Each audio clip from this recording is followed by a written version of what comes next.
sophomore at Bennett Academy. I want to thank you for taking time out of your day, Mr. Drzik, to do this interview. Would you please provide your name and some of your background information about your education and career? Sure. I'm John Drzik. Educational background, I have an engineering degree from Princeton. I spent most of my career in management consulting. I was at Oliver Wyman for much of my career and was eventually the CEO of Oliver Wyman.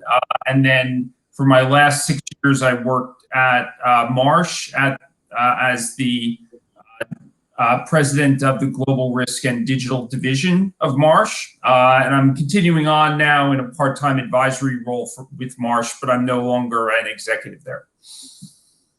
Thank you. Now, I was wondering if I could ask you some questions about business ethics and how ethics have helped you answer questions or make decisions as a business leader. Okay. Sure. Do you have a set of ethical principles that you use when faced with difficult questions or situations in your career? Yeah, I think I don't work with a fixed set of principles, and certainly some ideas came to mind when you asked the question. I think you want to make decisions that help build trust in your organization, build trust between you and other individuals, and trust between people and the organization that you're leading.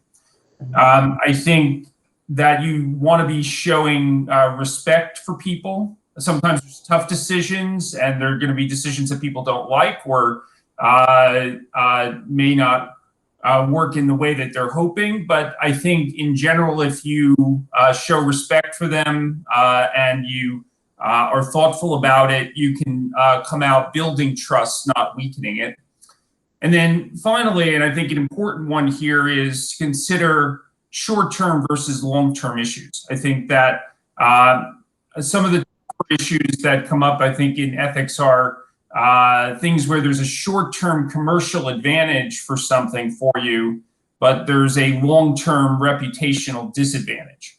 And that those are tough, but my principle, if you will, would be to really think hard about the long-term impact of the decisions you're making, and perhaps you have to sacrifice some short-term commercial advantage in order to build that longer-term reputation.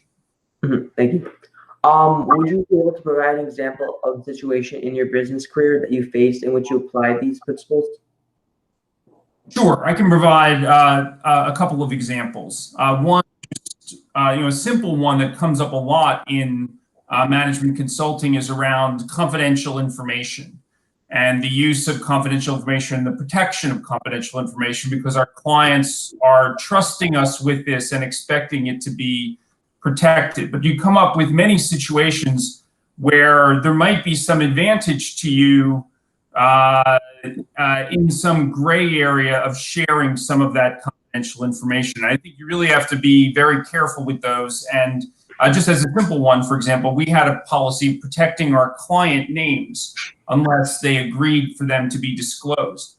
But if you're in a sales situation, many times there's advantage in sharing your prior client names because it helps build your credibility. But I think in the short term, you might make a sale by revealing some client names, but you're long-term doing damage to your business because your clients will learn at some point that you disclosed something about them, and your reputation will be someone that can't be trusted with confidential information. So I think there's that's one example. Different one, and this is, I think, is some of the tougher situations are like this, or if you have someone who's working in your organization who's very strong on one dimension that helps you commercially, but perhaps is creating problems for you and damaging your work environment in other ways. And so picture someone who's a very strong salesperson, who's very much a key asset for you in building your revenue stream, but at the same time treats your other employees badly and undermines their confidence that you're going to stand up for the values that you're putting out as an organization. So it's tricky because if someone's just a little bit aggressive, but otherwise okay, maybe you can live with it. But at a certain point, people cross a line, and even if they're a very big salesperson for you, the right thing to do is to ask them to leave your organization because they're undermining the confidence of everyone else in the organization, and you no longer will have the trust of people if you don't act on that. So it's a very tough situation because there's different variants. Sometimes you'll do A and sometimes you'll do B, but I think you have to think about how what's best in the best long-term interest of your company in terms of building trust amongst your employees. Thank you. Do you think that any particular business question, decision, or situation represents a difficult ethical issue?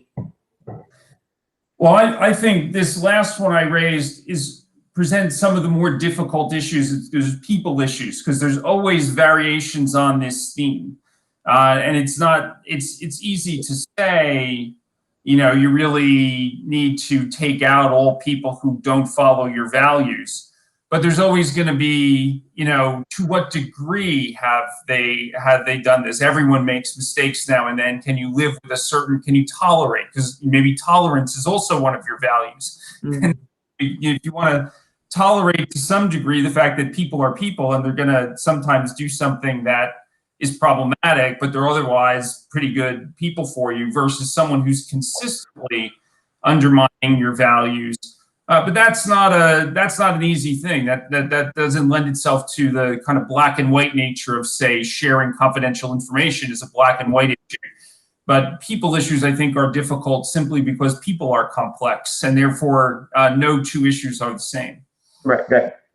Now, lastly, do you have any advice that you could provide for me as I think about ethical issues that I might face one day in my career?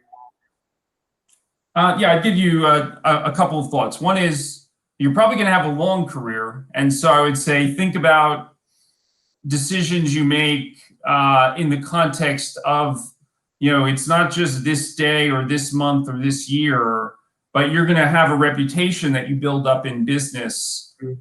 You want to have a reputation for being able to be trusted, for being, high integrity, for someone that people can deal with. And so sometimes, again, there may be situations you're in where you think you can get a little bit of an advantage on someone, or you're going to act in some way that's going to undermine the trust, but it's going to be to your short-term advantage. My advice to you would be stay with keep the focus. You have a long career. You want to be building up your reputation over your career, and you can suffer some short-term setbacks. People think you made a bad decision. It's different if people think they can't trust you. Uh-huh. It's you want to be accumulating trust in the interactions you have over the course of your career. Okay. Well, thank you so much. My pleasure, Luke. Good luck with this. It's a very important topic for people going into business to make sure. My goal is to do great in business, and that was helpful. Really good. Thank you. Yeah. Okay. Terrific. My pleasure. Have a great day. Thank you so much, Mr. Drzik. You too.